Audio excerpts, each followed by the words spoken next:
Hi guys, this is my YouTube channel make smile और आज हम आप सभी को पढ़ाएंगे एंडोप्लाज्मिक रेटिकुलम। तो हिंदी में कहते हैं अंतःद्रव्यी जालिका।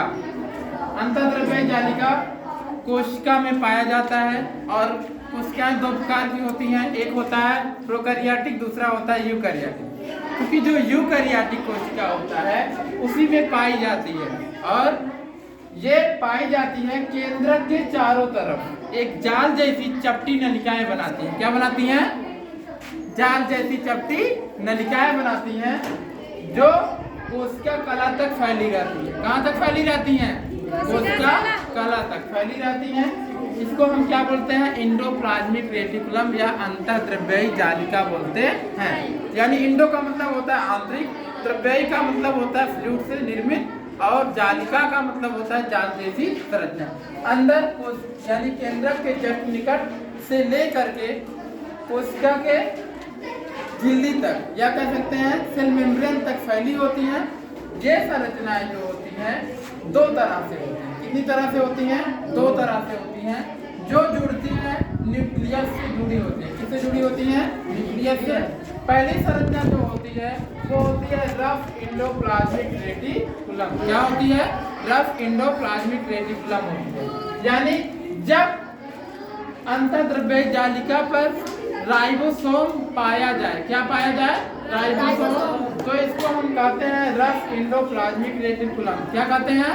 Rough endoplasmic reticulum. क्योंकि यहाँ पे हम देख रहे हैं कि दाने जैसी संरचनाएं पाई जा रही हैं। ये जाल जैसा जो स्ट्रक्चर बना है नलिका का जाल जैसी संरचना, इसमें दाने जैसा स्ट्रक्चर पाया जा रहा है। तो इसको हम बोलेंगे रफ एंडोप्लाज्मिक रेटिकुलम या हिंदी में कहें तो खुरदुरी अंतःद्रव्यी जालिका। क्या कहेंगे? खुरदुरी अंतःद्रव्यी जालिका। इसके बाद कुछ संरचनाएं इसी जाल से निर्मित होती हैं, बट उसमें क्या होता है? राइबोसोम अनुपस्थित होता है, मतलब राइबोसोम एब्सेंट होता है। तो ये संरचनाएं चिकनी दिखाई देती हैं, ये नलिकाएं चिकनी दिखाई देती हैं। तो हम इसको बोलते हैं स्मूथ एंडोप्लाज्मिक रेटिकुलम। क्या बोलते हैं? स्मूथ एंडोप्लाज्मिक रेटिकुलम या हिंदी में कहें तो चिकनी अंतःद्रव्यी जालिका। क्या बोलते हैं? चिकनी अंतःद्रव्यी जालिका।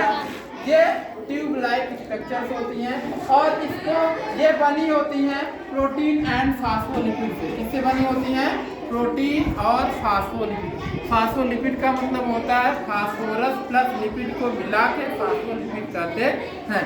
तो एंडोप्लाज्मिक रेटिकुलम जो बनती है प्रोटीन और फास्फोलिपिड से बनी होती है।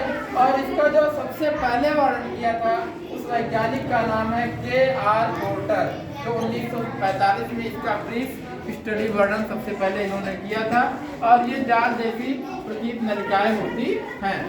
इन न्यूक्लियस के चारों तरफ एक लेयर होती है जो न्यूक्लियस की बाह्य परत कहलाती है।